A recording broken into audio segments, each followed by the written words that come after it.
Good morning, guys. Hope you're doing well after this break that was longer than expected. Just took a break for the holidays and then took a break for a quick vacation, short vacation, this early January. That was very cool. But I'm back, and like I said in the message that I shared yesterday with you on LinkedIn, I hope to be available for at least many weeks and hopefully a couple of months before taking any break. So we're back. I hope this will be fun and even more interesting. I took the time off to really think about it, what I wanted to do with this. I realized that I actually enjoyed speaking a lot about the thing that I do, so I may abandon the idea of making it shorter. Maybe I will, maybe not. We'll see, to be honest, but just quick changes to make it a little bit more interactive, a little bit more interesting. You've seen today that I have a couple of videos that I can share with you now pretty easily. So again, I'm pretty happy about my new setup right now, that I took the time to tune and for better, I would say, interactivity. Although I still don't have the comments in the software, but I can always check the comments that you leave on LinkedIn. With a lag always on LinkedIn. So, but by the time I will move away from LinkedIn and only YouTube, which is still the plan for this year, then with YouTube I'll be able to stream and have the comments in the same software area, which it makes it much more, hopefully, interactive at this time. So maybe we can stop chatting and start. So let me check first, maybe if there's someone who's already here. Yeah, there are people here, but they are not commenting. That's fine. Okay, so let's go. So starting with geopolitics, as usual. Geopolitics. So what do we have? We have the Trump show. I would say, still focused on taking back control of the Arctic, mainly, and the let's say the hotspots in the world that are strategic for the U.S. So this is the Arctic, obviously controlling the north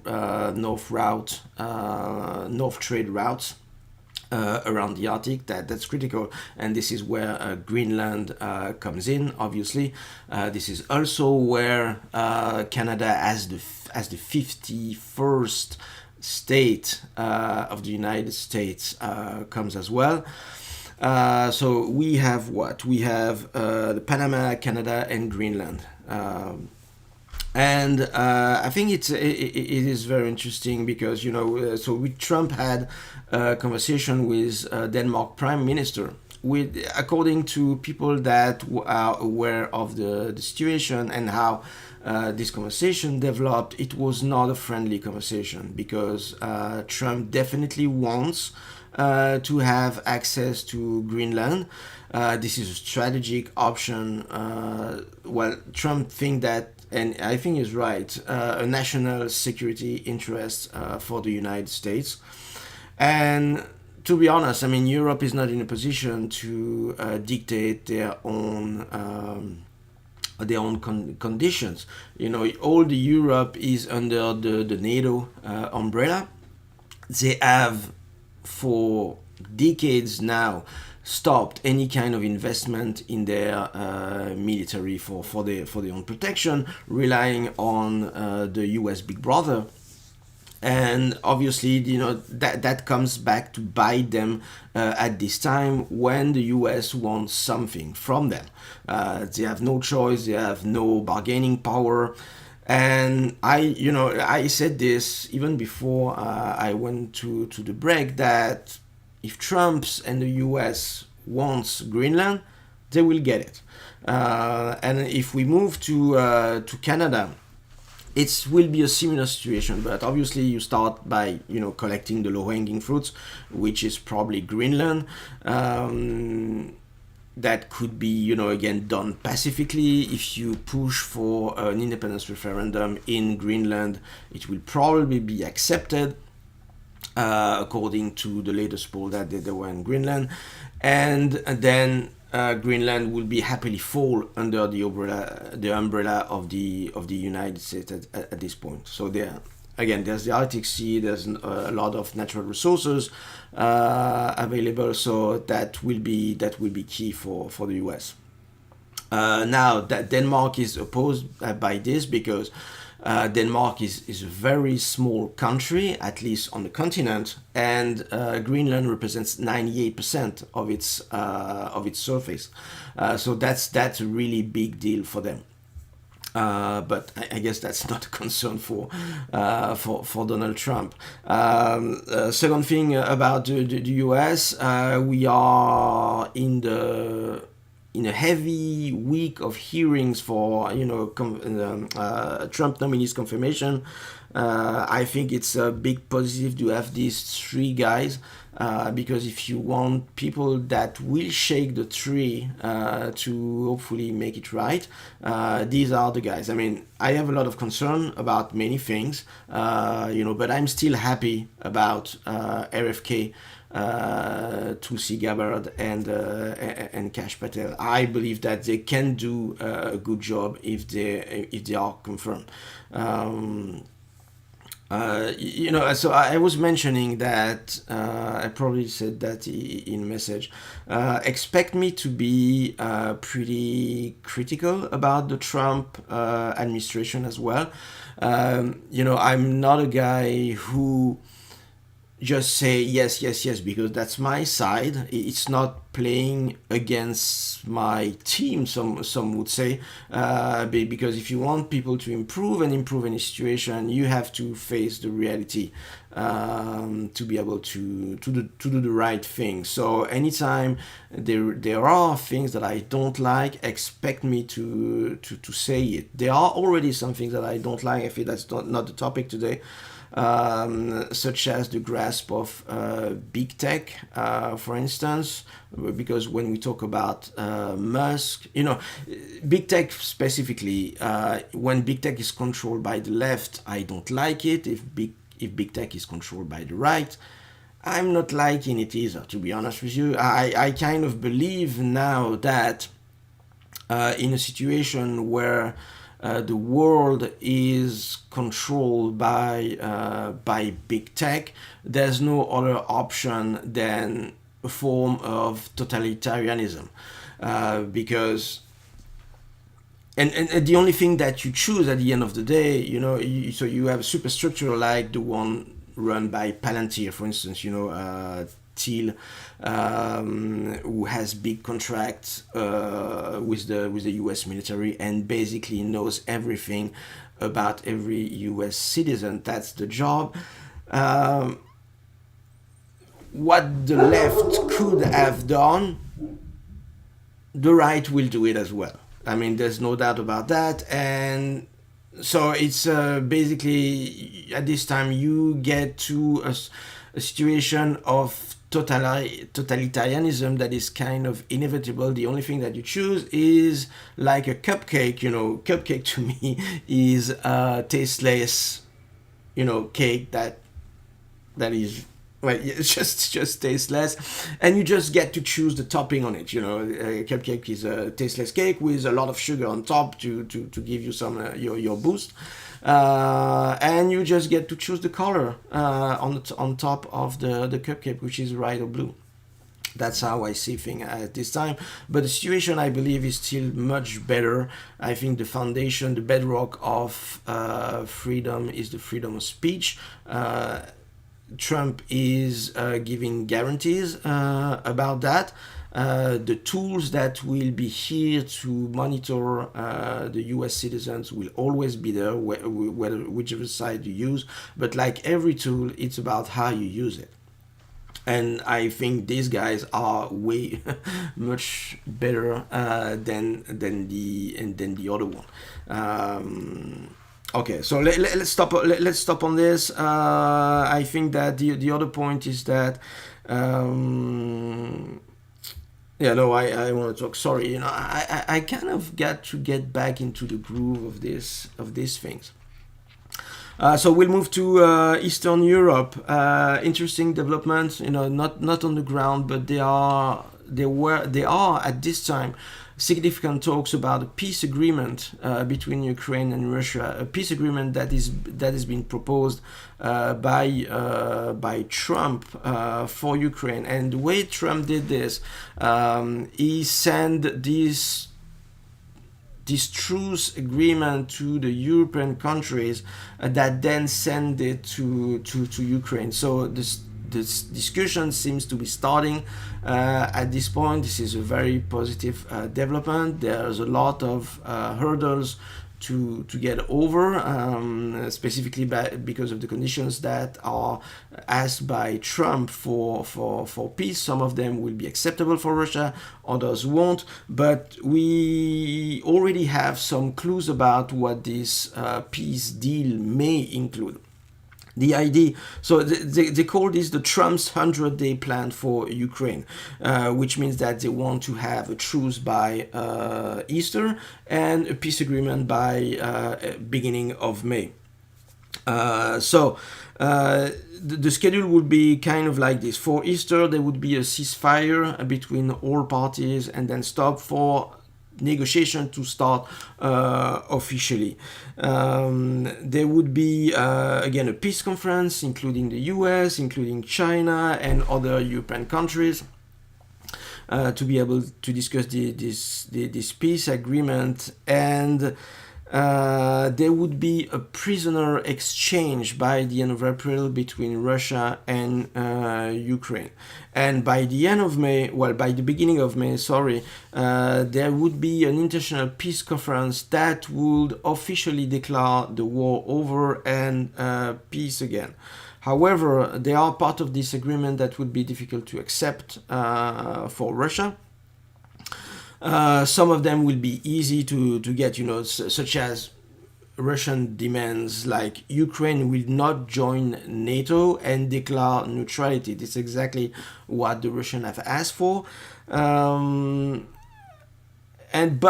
at the same time, the Ukraine would be potentially considered to join the EU. So I don't know, how it works, how Ukraine could be part of the European Union and not in NATO. To me, that's kind of weird.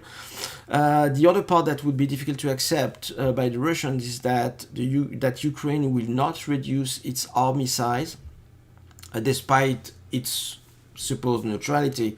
That will be a big thing, because if you remember how this happened when in an interview with a German newspaper, when Angela Merkel, and this was confirmed by François Hollande, who was the French president at the time, that the only reason for the Minsk Accord in Ukraine was to give the time for Ukraine to get armed, to be able to, kind of defend itself against Russia and potentially to provoke Russia to war. That's the kind of thing. So basically what I mean by that is that it's very unlikely, if Ukraine is supposed to be neutral, that they will want to they will accept Ukraine to keep its army, because this could be seen as a way for them, to play the same game again, give the time for Ukraine to rearm again and potentially be a threat for Russia again, specifically in the context where Ukraine would be in the EU and, kind of de facto in NATO anyway. The other parts of the agreement would be that Ukraine would abandon the eastern regions, the Donbass and that kind of region that removes themselves from the Kursk region, which they are losing at the time anyway. And then some sanctions against Russia would be lifted. So we can see that we have a global peace plan. So I expect this to be pretty difficult conversations. And, you know, a 100-day plan, considering the hurdles that have to be get over, will be very difficult to pass. And it will be, in my opinion, very difficult to respect this 100-day plan. I believe that if Trump wants to do that and achieves that would be a massive achievement and massive success. Because you have to think anyway that Trump wants to fix the Ukraine situation as soon as possible. He's not interested in that. He has said that many times. For him, the main competitor for the US is China. This is not Russia at this time. And we'll talk about this, you know, because we'll have to talk about DeepSeek anyway. So this is a situation in Ukraine. On the ground, it doesn't evolve much. Again, Russia is still gaining ground very slowly because of the nature of the war. And I want to show you something. Just to show you how the war is fought right now. You know, we're done with, you know, big armies and that kind of thing, you know, people in the trenches fighting against each other. There are some instances like this, but I will show you a video which shows you the reality of the war in Ukraine. Let's go. So this is what you see here on your screen, and this is the video that is taken from a Telegram channel that is populating Telegram, both on the Russian and the Ukrainian side. And the way that the war is fought like this is that you have, you know, small drones. Again, I will show that to you again. You have small drones that are sent following the tanks and hitting them this way. I mean, the drone has taken a major part in the conflict in Ukraine, and this will be developing massively. So, and that's why this war is specifically for Russia, because they are directly involved. Massive, very important training ground in the new forms of war. You know, I've listened to a French journalist that spent some time on the front with both the Ukrainian side and the Russian side, and you have a new style of army, I would say, with young kids that looks like, you know, nerds, gamers. And these are the kids that are manipulating these drones to destroy some weaponry, and it's very different. You know, they would say that just because, you know, most of them are, you know, millennial nerds accustomed to a certain lifestyle, lavish lifestyle. I would say it's probably not the right word, but specifically on the Russian side, they said that the journalist said that these kids were actually very well treated. You know, they're very loose. I would say discipline. They can, you know, wake up much later than any battalion or whatever, just because they need them for that kind of new form of war. So the second video that I want to show you is this. This is a light show in China. Everyone sees it as a light show, but these are drones, light show and everyone says, oh, that's fine, that's beautiful, and so on. What I see when I see this is army training, right? So I think that no one should be fooled. Put a weapon on each of the zone, and you have a massive weapon that is prob weapons that could destroy any kind of battalion very easily, specifically if it's controlled by AI. So that kind of image that everyone thinks beautiful, I find this specifically frightening, and I don't know if the West is prepared for that kind of war style. I know specifically that France has started a drone, kind of a drone program, but it's still in its infancy. It's not developed yet, and probably not will be massively developed by the time we need it. I have no idea about where the US stands on this. I'm talking about France for Europe because this is the last country that has an army, legit, let's say, even not so much, but kind of a army at this time in Europe. What else can I say about Ukraine? We spoke about the peace plan.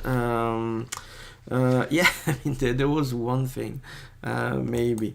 Yeah, we can talk about Europe and NATO. What I find interesting is that Trump said that he doesn't want to deal with with Europe, meaning the European Union. What he wants to do, he wants to discuss with every single government, which kind of de facto not recognizing the European Union. And it's kind of putting a wedge between all these countries, all the European Union countries. And I believe that the end game would be the collapse of the European Union, that I personally never supported, to be honest. And this is the kind of play that you can figure out as well when Elon Musk is trying to help the AfD in Germany, for instance, trying to help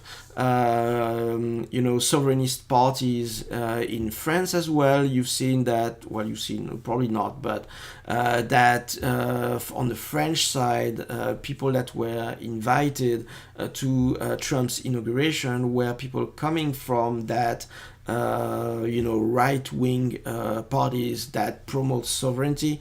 So this is probably the game that Trump will want to play for Europe, and hopefully destroy the European Union that is turning into a totalitarian systems where leaders are not even elected.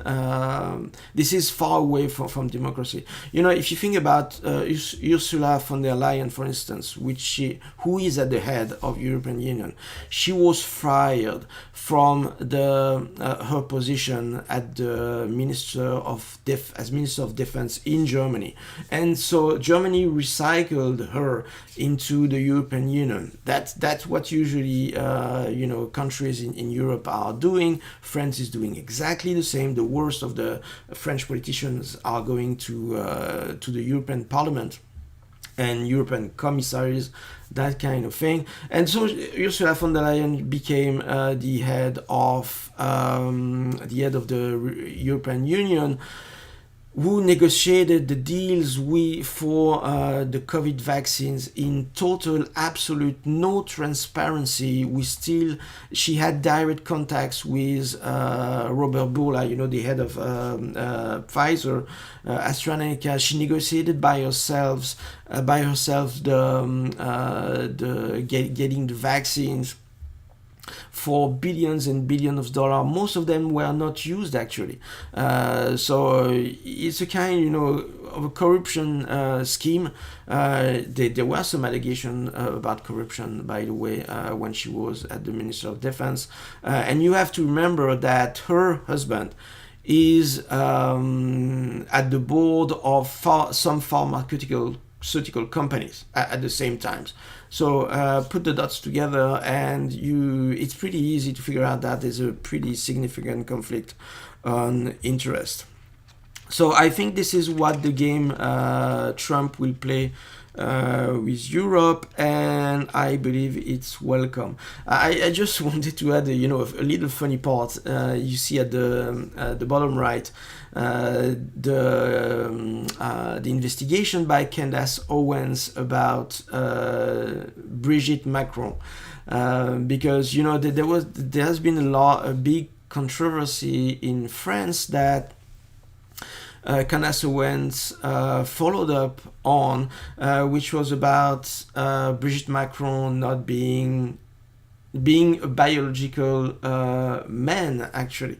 So she developed that story. You have to know that some of the how do you say that, investigators in working on this, the primary investigator is dead. They found her drowned 500 kilometers, so that's probably 400 miles from her usual location from where she is. So 400 miles doesn't seem much for the US, but it's already 600 kilometers is already pretty large, pretty large distance according to French standards.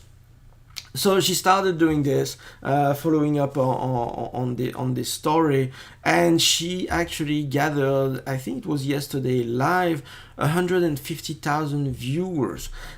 She promised to reveal some of the things about Brigitte Macron. It's a weird story. Not only the way that Brigitte and Emmanuel Macron met, she was her drama teacher at school. She was 39, he was 15. In any country of the world, this is what you call, well, you know what you call it about. No, don't want to be censored here.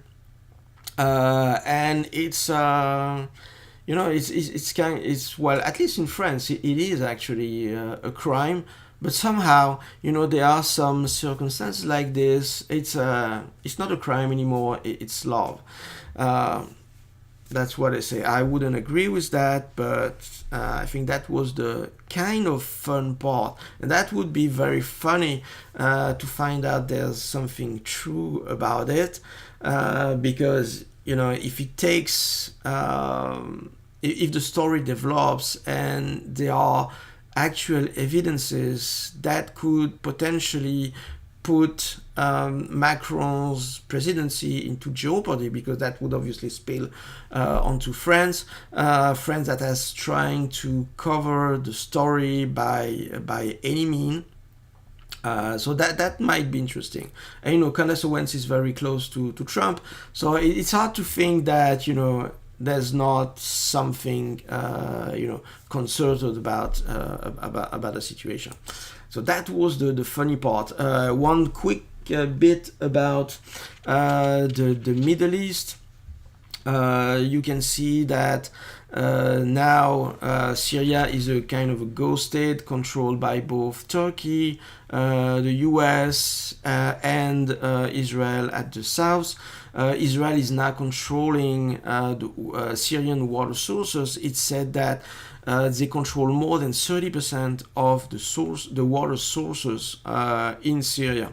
These are countries that where water is a really big asset. You control only a couple of not rivers. What's the name for bigger river? Well, I don't know, but you only have to control a couple of them, and then you control the water of the country. And so, if you control the water, you control the life in this country. So that's what's happening right now. There are talks saying that the US could leave Syria. I don't think they will very rapidly, because I want to remind you that the primary objective was to clear the way from a pipeline from Qatar, Saudi Arabia to Europe through Jordan, Syria, Turkey, and straight to Europe to compensate for the Russian energy that was lost. So I mean, these regions needs to be secured. At this time, we have guys that were that are, this is an emanation from Al Qaeda. You know, they are presented as, you know, moderates. The leaders in Syria are presented moderates, but these are guys that are coming from Al Qaeda. And you know, if you want to go back to the first part of the presentation, when I was thinking about Tulsi Gabbard hearing, she exposed how Al Qaeda was financed by the Obama administration, no, not the Obama administration, sorry, by the US, by the CIA, to topple some governments in the Middle East, and they came back to bite us with 9/11, and now these are these guys that are running Syria. So, I mean, what I find really interesting again is that we will start to speak about difficult stuff, something that was pushed under the rug for too many years. Again, if you want to fix something, you have to face your own demons. So now let's move on to the economy, maybe. Yes, the economy. So what can we talk about the economy? Obviously, DeepSeek, because it will have a deep impact on the economy. You know, the market was propelled over the last 2 years basically by the Max 7 and NVIDIA in particular, based on the expectation about the implementation of artificial intelligence everywhere. Now, what we know is that, so the DeepSeek has come with, you know, with a bang, a disruption event in the landscape of artificial intelligence in the US, because it's as much efficient as OpenAI at this time. And it's also much cheaper. I have the numbers here, you know. So OpenAI, the parent company of the ChatGPT, has raised about 18 billions in capital over 10 rounds. And there was a point that the company was valued at 157 billions. At the same time, it costs, well, they say between 5 to 6 million for DeepSeek to build their systems. So, and OpenAI now has 22 times more employees than DeepSeek. So just to give you some perspective about the relative investments to get the same results. Even the output, you know, using, because the business model of NVIDIA, NVIDIA, OpenAI, at this time is based on massive investment and massive data center to be able to calculate the result for OpenAI, and even the cost of production, the results.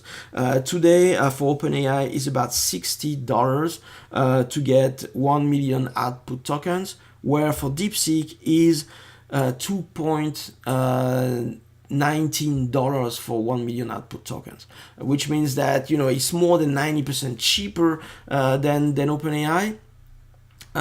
So that's really a big deal. And on top of that, DeepSeek is open source, which means that there's no value in the source code that OpenAI is keeping proprietary at this time. But it just shows at the same time that to build something like ChatGPT and now DeepSeek, you don't need that much of investments. So it's kind of, you know, the kind of business models for OpenAI and NVIDIA are collapsing at this time, because you don't need that, again, you don't need that many investment to get significant results. And on top of that, you don't need that many GPUs to run your systems. Specifically for NVIDIA, what DeepSeek shows is that you can run this with more like, gaming GPUs that are much cheaper. When NVIDIA's business model is based on selling, really expensive GPUs with I believe it's 90% margin rate on what they produce. So it will hurt NVIDIA, obviously. It just shows that you can do something for much cheaper.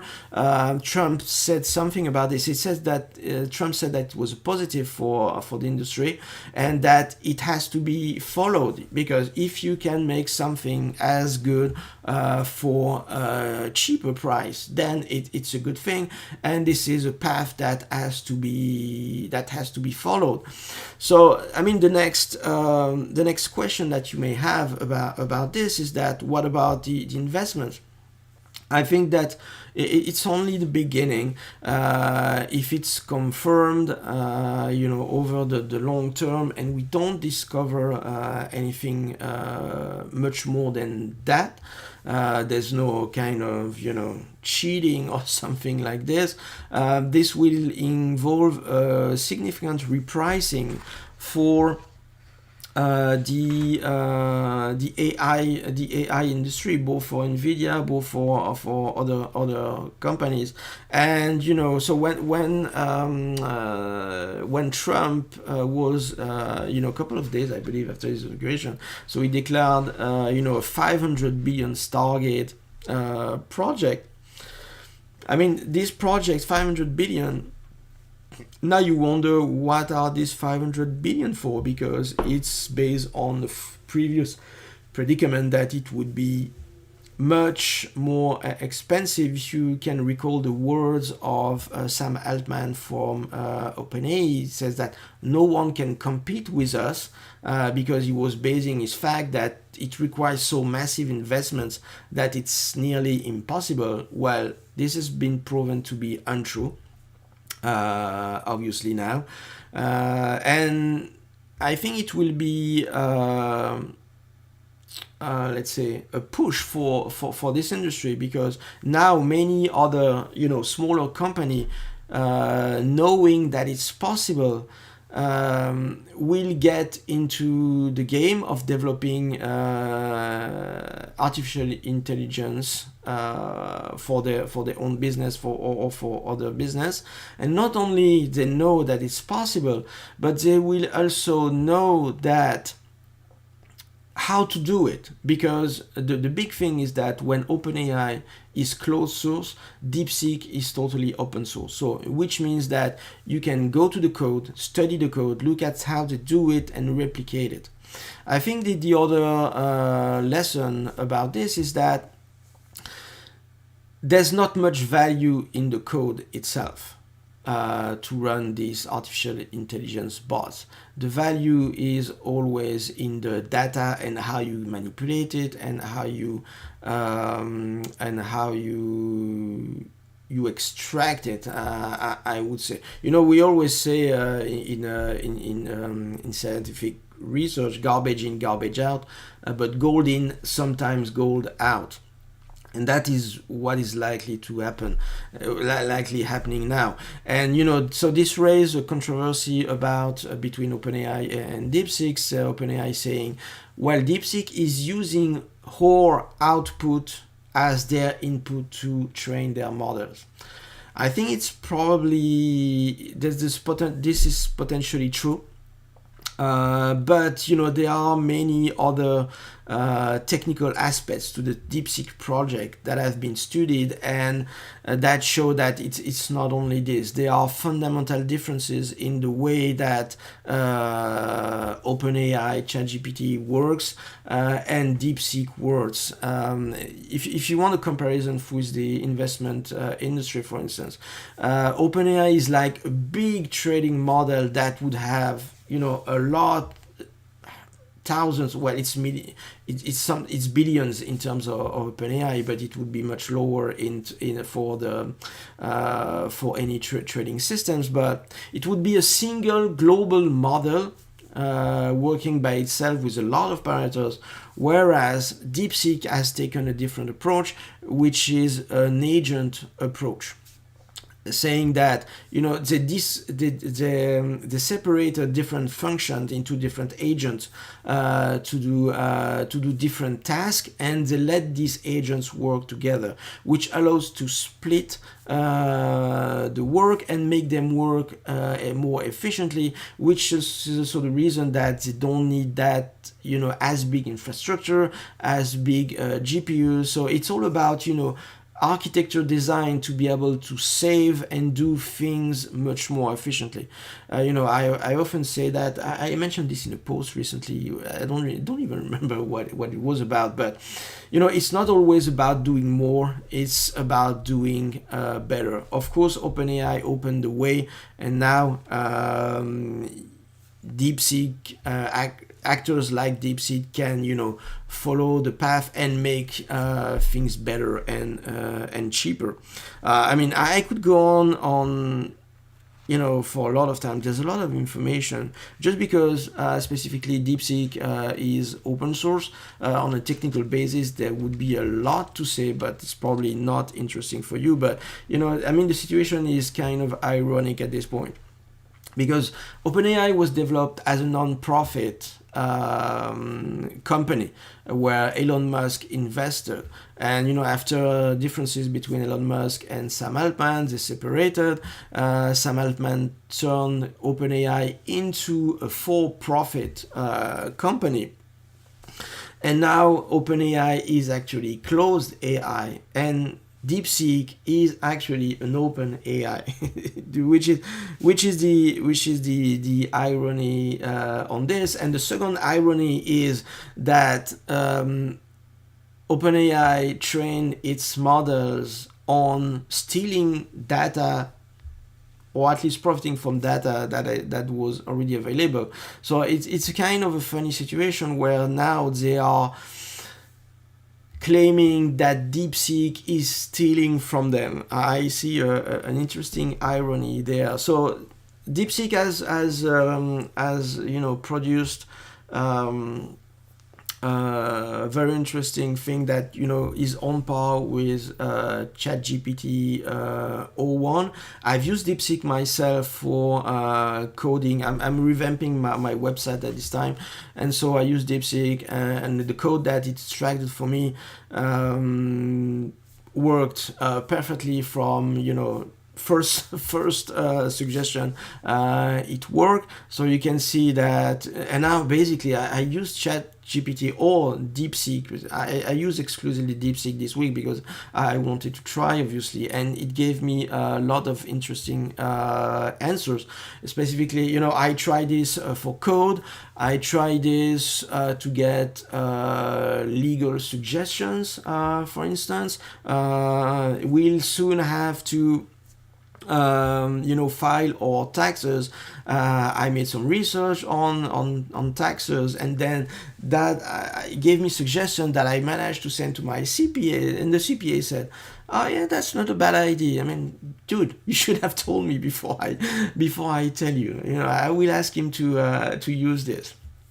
Well, anyway, but I expect, someday that AI will be fully integrated with, basic software that everyone uses, such as, the Intuit product. There's one software that is doing the taxes for you. And someday, you will not need a CPA at all. Everything will be prepared and done. I even, try to do this for a marketing strategy, specifying, I said, I want a marketing strategy for this, and I like this guy that is doing this like this, and I want a marketing strategy just like this guy would propose it. And I got the full listing. Frankly, I believe it was amazing. So again, that was great. Now we see guys using DeepSeek to improve trading strategies. You kind of find funny videos like this on YouTube. They started also developing a system to generate images that are a really good quality. So even production like this, it's pretty interesting. So now, what was the reaction on the market? It was all red. So on the right, you see what was the initial reaction for the Nasdaq futures on Sunday night. So it went pretty significantly down. We'll see that the drop was not really material at the end of the day, but we don't see that kind of thing collapsing that fast. And when that starts, the issue is that you never know when it stops. And when you look at the bottom chart on the left, you see the Magnificent Seven bubble that is go way beyond now way beyond the 2 standard deviation with global equities in the US, which means first that it's kind of bubble, and now if it's repricing to this true price, you could say that the price is not zero, but much less than it's supposed to be. And so that I found this picture funny on top, which is okay. So Xi Jinping saying, "Okay, game over, guys." Boom! I push the button and you're done. So but it goes. It's slightly much deeper than that, because I found a quote, a declaration from Xi Jinping from 2018, where he said that China must take the initiative to safeguard its sovereignty in cyberspace and develop its own core technology. And that's what they do, and they are doing it. They are just showing the world that they are doing this successfully. Let me check a couple of things. There's a lot of comments that I didn't see. Thank you guys for the QuickBooks. Yeah, you're right. For again, I'm sorry. So someone said that my volume in the video is too high. Maybe I can change that. I don't want to kill everything, but Don, if you can remove if you can tune down your volume, that would be great. You're the only one who has complained about this, so I don't want to ruin the experience for other guys. Or otherwise, I'll give you a quick breakdown. Okay, yeah. So that was QuickBooks, but that's not it's not the software that I was thinking about, but it's in connection for businesses with QuickBooks. You're right, Enric. Thank you. So that will be very interesting to see how this situation evolves. I think that the worst that can happen now is the worst, at least for OpenAI and NVIDIA. I think like Trump that it would be a good thing, because that would bring many actors. But one of the big issues for the market itself would see other actors like DeepSeek coming and saying, okay, we've done something similar for much cheaper than OpenAI and much and as good. So that would kind of ruin the business model for AI, such as it was conceived a little more than a week ago.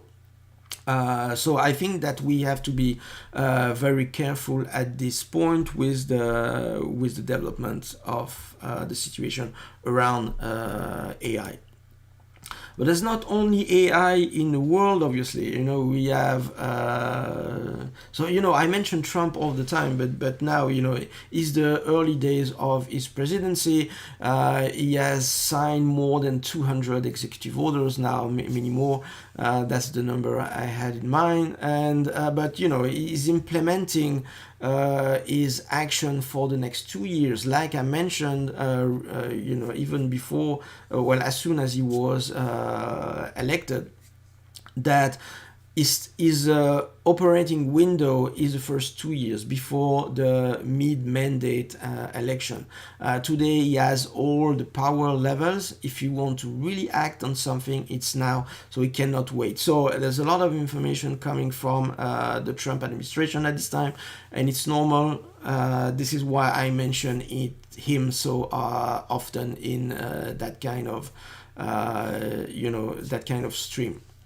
So other big thing for Trump is the tariffs that is using as negotiating power. We've seen this with Colombia, where Colombia refused to take back some of the deported guys that Trump wanted to send back there. Trump said, okay, I will put, I don't remember, maybe 100% tariffs on you. I mean, Colombia is not a significant partner for the US, but the US is a significant partner for Colombia. And right away, Colombia said, okay, we'll take back all the guys that we deport, and we even kind of help you to to take them back. And that's exactly what tariffs are for. A lot of people are complaining about inflation, price that will going up. But I also believe that this is the price to pay if you want to take some jobs back from some countries, such as the one that I see, in the chart right above, which is Mexico, China, Canada. If you want to take business and jobs from there, you have to impose tariffs to force very often US companies that are operating in the US and are building and producing their stuff abroad to take the jobs back in the US. I think that's a price to pay. Many people, specifically on the left, will complain that they pay higher prices for some certain goods, but I guess that most of them won't complain and will forget if the jobs situation in the US is getting better. And I think that's the game that is played at this time. This is the same game that is played for Taiwan, for instance. During this week, Trump also discussed tariffs on Taiwan.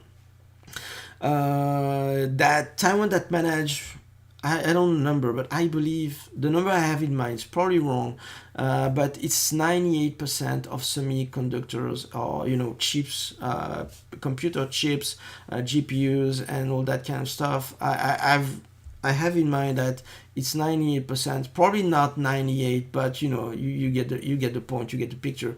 Probably more than 90%. And if you want to be sovereign in terms of national security, you have to take these chips back. You have to take the production of the chips back to the US. Let's imagine that tomorrow China invades Taiwan, something that the US could not do much more about, considering that China has access to hypersonic missiles that could destroy, the carriers that the US have, in the seas, and make them totally efficient. That could be totally feasible if China would do that. I don't think they will. What the US would be in a very difficult place, because they wouldn't have the capacity to produce their own ships to power their own military equipment.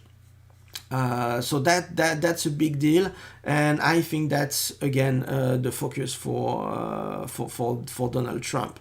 Talking about the increase of price that may tariffs, we still have we had the Fed meeting this week, where the Fed left rates unchanged. So they seem to say that they are done with cutting rates at this point, which is exactly what Trump is asking about. So that will be very interesting in my opinion, because it seems that the target for 2% inflation is gone. You can see that the reference to the 2%, the reference that the Fed minutes were making towards a 2% target inflation has been removed. I think it's a significant point, despite that Powell said that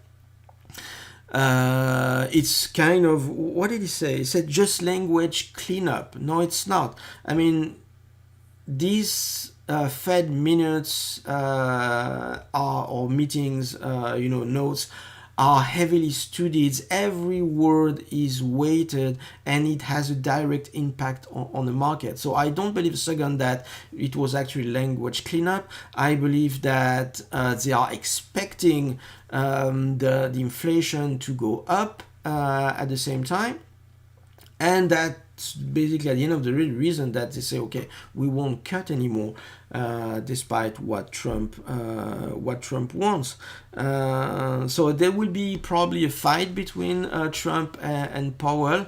Powell said that again he would not leave even if asked by Donald Trump.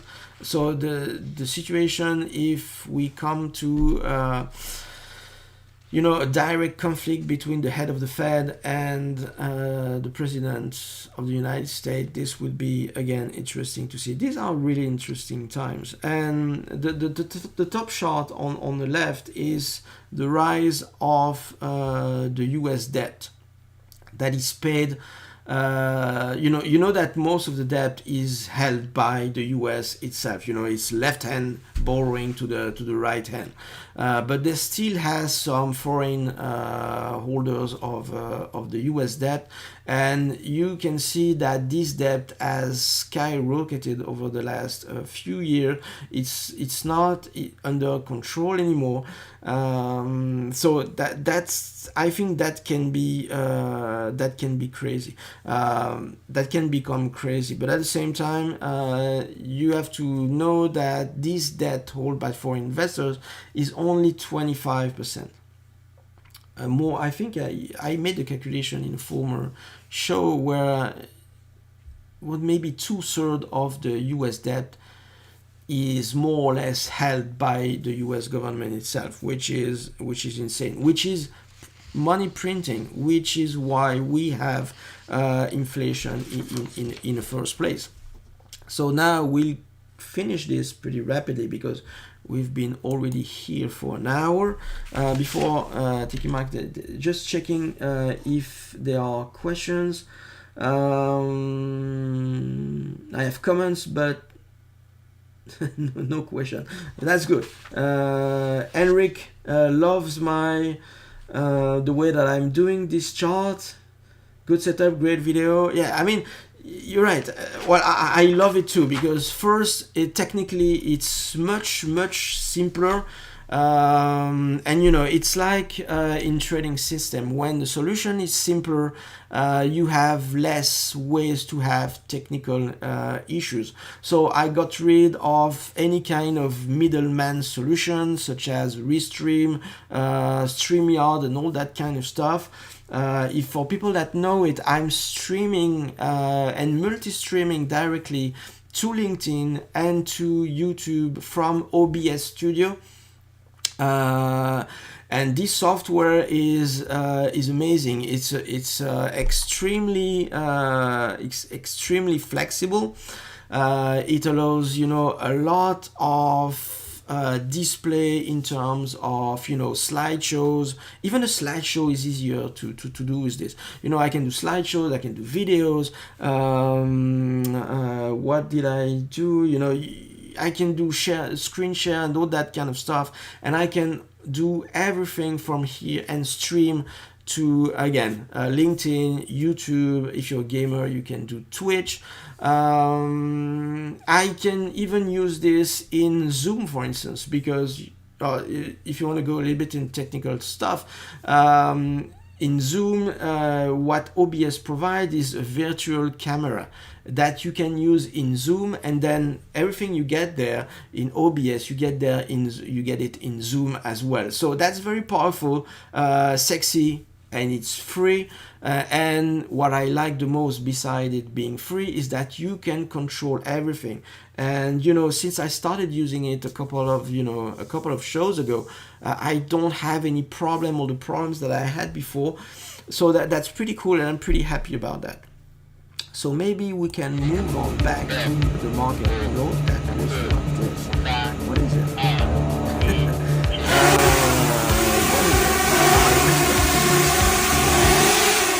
Let's remove this. Yes, I mean, just the video came up. Okay, that's fine.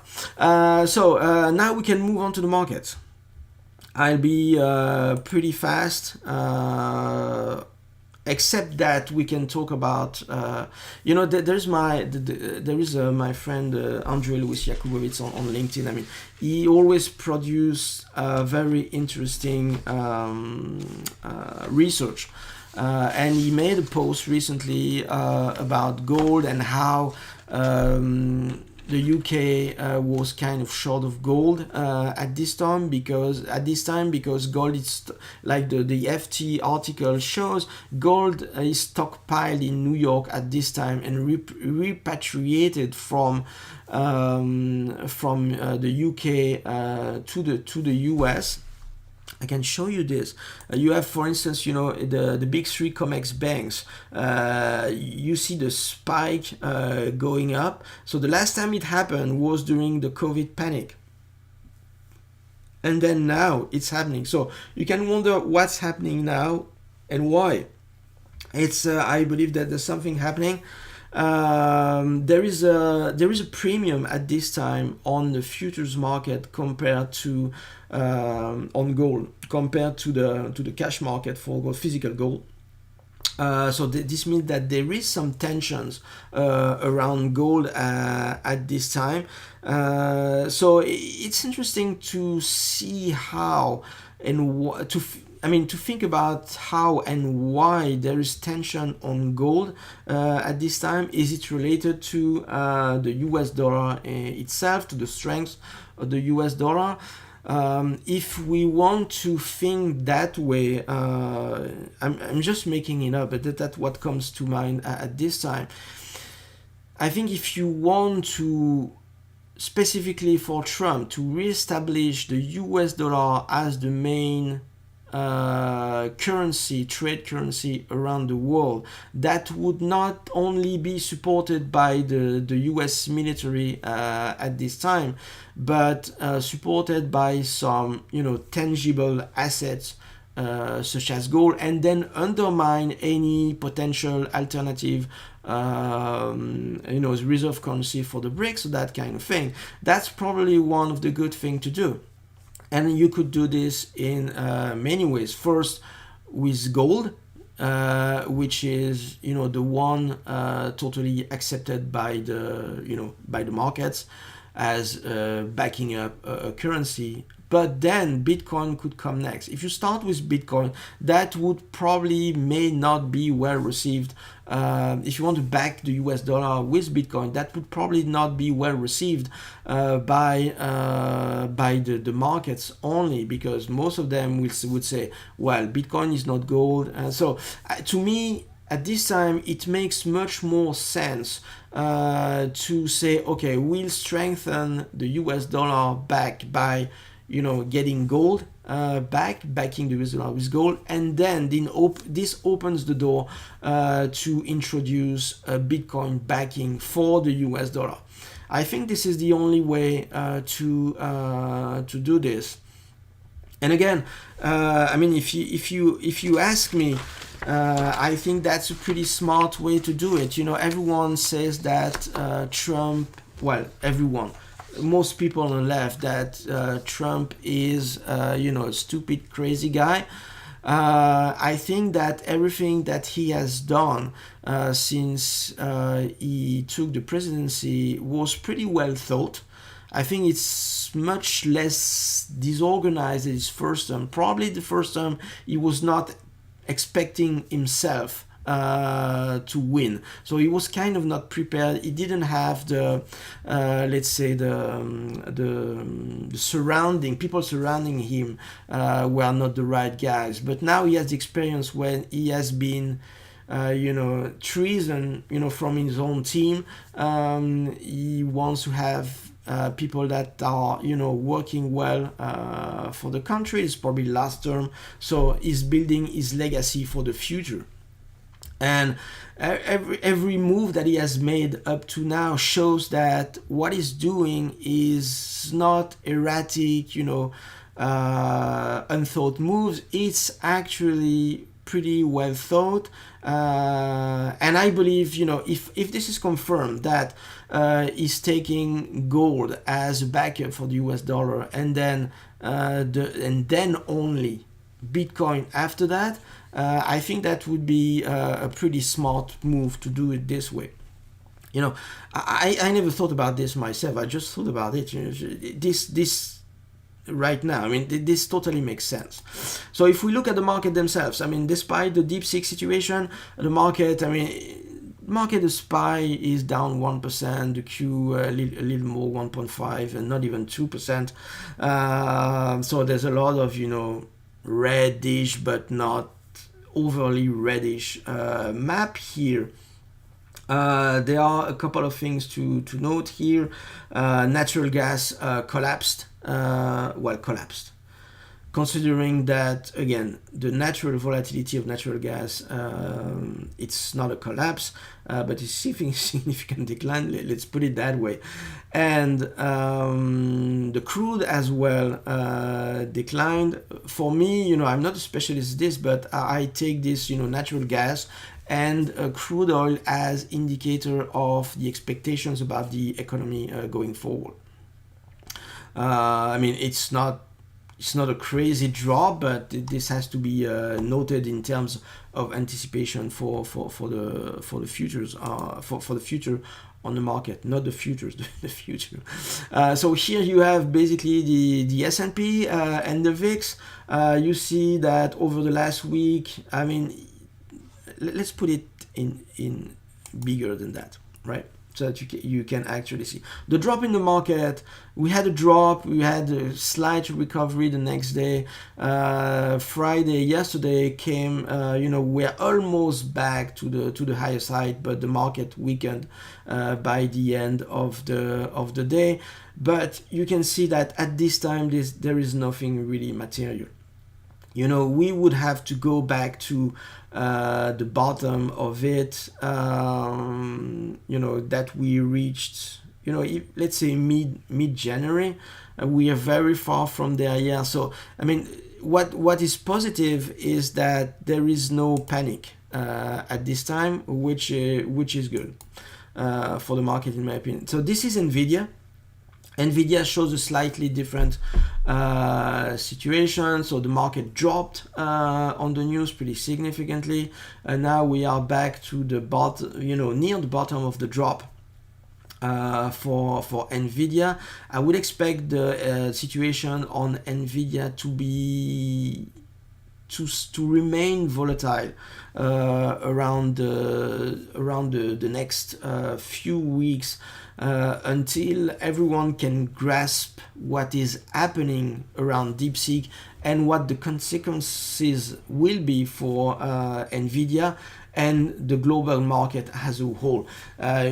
Just a last reminder that the market was propelled over the last year and a half on almost only on this AI narrative.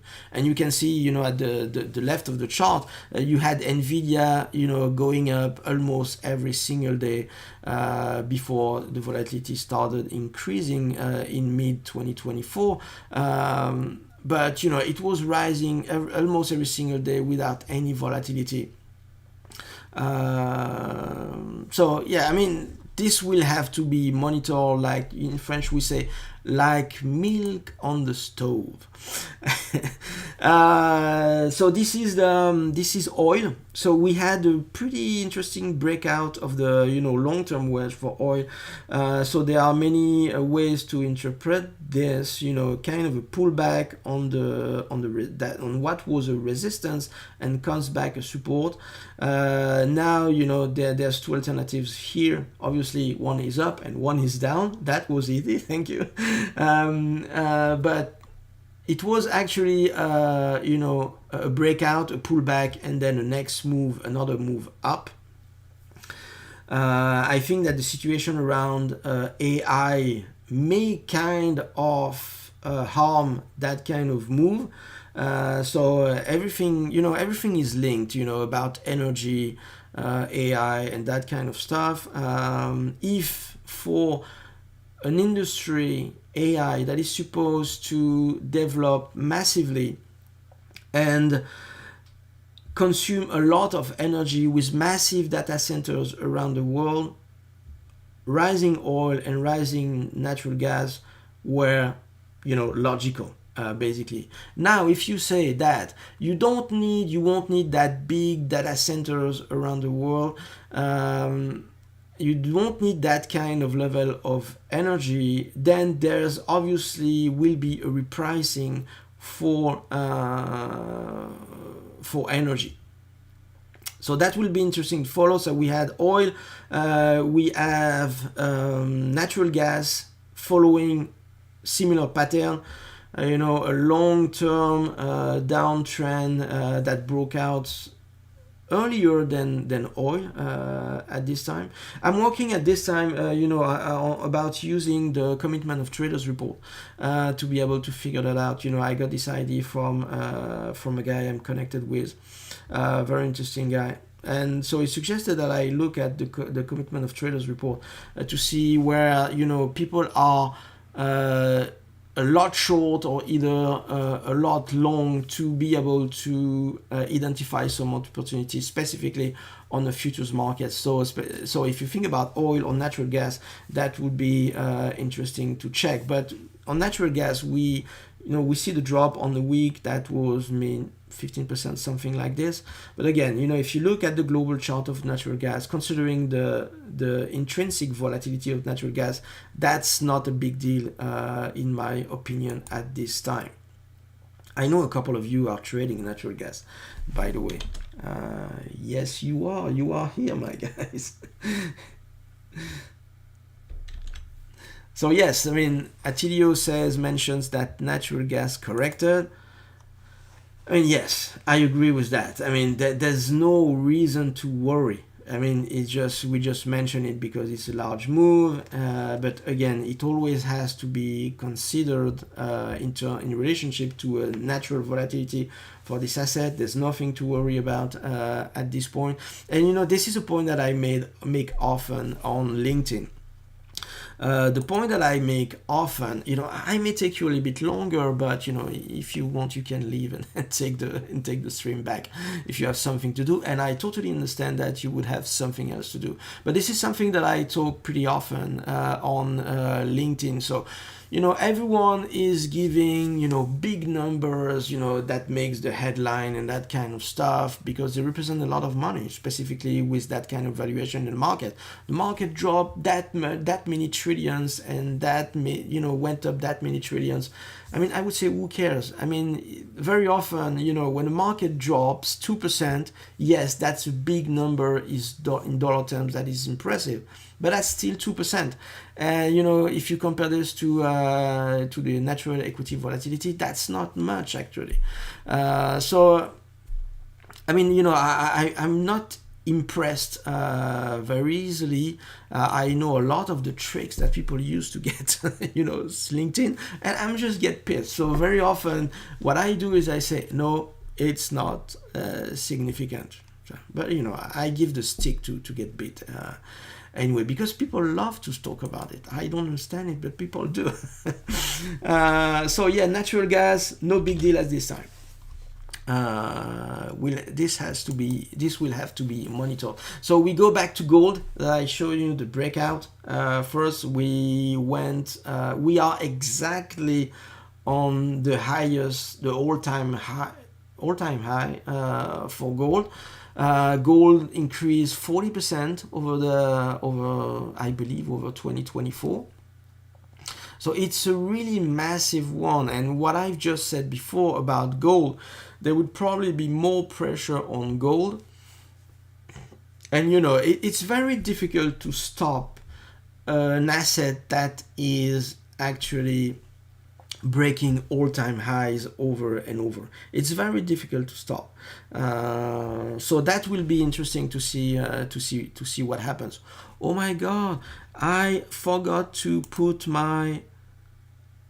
this. You remember this one? This is everything that I say is not an investment advice, specifically when I talk about markets themselves. It's not. It's just a market commentary, just an opinion. It's not an investment advice, nor an incentive to buy or anything. Basically, the disclaimer that is required by the regulator as much as I do. But I just need not to forget that. So we have gold. It will be very interesting at this point. I like this kind of situation where you very often have on all-time highs, or when you have volatility compression and you have a breakout, which is often a volatility breakout at the same time. This is not exactly what happened. Volatility didn't spike massively for gold on a kind of flag breakout, but at least you could identify a short-term move there. But at this point, whatever you use to figure out the markets, unless you are counter trend or contrarian investor, it's difficult to be short that kind of asset that is going up and up and up and up. Just like you could say that Nvidia was in a bubble, but you would never short it because you would get killed and you would lose your short. Then the last one, maybe, yes, that's the last one, which is Bitcoin. We've been, ranging between 100 recently, 100,000 and 105,000. It doesn't move much anyway. Most of the rise of Bitcoin was based on the fact that it could be included as a reserve asset for the US dollar. There is no announcement at this point, but if you think about what I've just said before, that the logical move to do, which would be first strengthen the US dollar by backing it by something that is widely accepted by everyone, which is gold, and then introduce Bitcoin as some of secondary reserve asset, that would make total sense, and will probably not kind of, I would say, it's difficult, it's always difficult to say, but at this time it's like gold. It's very difficult to be short that thing in something that is going up so significantly. Very, very difficult to be short. But at the same time, we could say that as long as this currency, strategic reserve asset for the US dollar is not announced, we are likely to be ranging into that kind of levels for quite some time. And then the next move could potentially be when it is announced, if it is announced. Okay, let me check the comment rapidly. Okay, cool. We had Attilio, we had Don, we had Henrik, you had Maddie here. I had a question from Maddie at the beginning, which was, let me change this. I had a question from Maddie at the beginning who was asking what I was thinking about the tariffs reaction against Canada. if I would be Trump, because that's what I did with Ukraine. I was trying to think as if I was a Russian. You have always to put yourself in the shoes of the other guys. So if I would be a Canadian, I mean, the US is my major trade partner. I cannot alienate my major partner. I would say that, Canada is more dependent on the US than the US is dependent on Canada, obviously. And if we go back to the situation with Greenland, Canada is the same situation. Canada is not a powerful army country. They are benefiting from the strength of the United States Army. So now, if the Arctic, they cannot let the Arctic be controlled by the Russian. So what would I do? I mean, they cannot do much, I believe, to be honest. They can impose tariff. I mean, nobody would care. Well, I don't think so. I'm not sure about that. I'm not totally aware about, what is traded between the US and Canada, but I would think that the US has the upper hand. But I wouldn't do much if I was Canada, because I'm the one who has something to lose. If I would be Trump, what would I do? If I would be Trump, I would impose tariffs for the same reason I've mentioned before. We're importing a lot. If you look at, the thing that you buy at the grocery store, a lot of them, is coming from Canada. Me, myself, I buy my Nutella, and the Nutella is made in Canada. There's a lot of things, that's coming from there. So, yes, the US imports a lot from Canada. You impose tariff that makes some of the goods more expensive, but the positive side is that you may get some jobs back in the US. I don't know if Nutella will come back to the US, but I hope so. Specifically now that I hope we'll have RFK that will deal with the crazy ingredients that we have in the US in every stuff that we eat. But that's another story, and I won't go there because I will be here for another hour. And then the last thing I want to say, yes, if I would be Trump, I would impose tariffs, get some jobs back, and I would strangle Canada economically for them to become the 51st states, to have an access to the Arctic through Canada. And then what would happen then, and that to me that totally makes sense. What would happen then is that you would have half of the Arctic controlled by Russia and the other half controlled by the US. So and I'm in favor of a kind of a balanced world. Just for forces to counterbalance each other, some good, some bad. So it's what it is. But that's what I would do, and that's how I think that Canada could become the 51st state when they are being strangled economically, and they would, at the end of the day, ask themselves to join the union. This is, I believe, where we are going.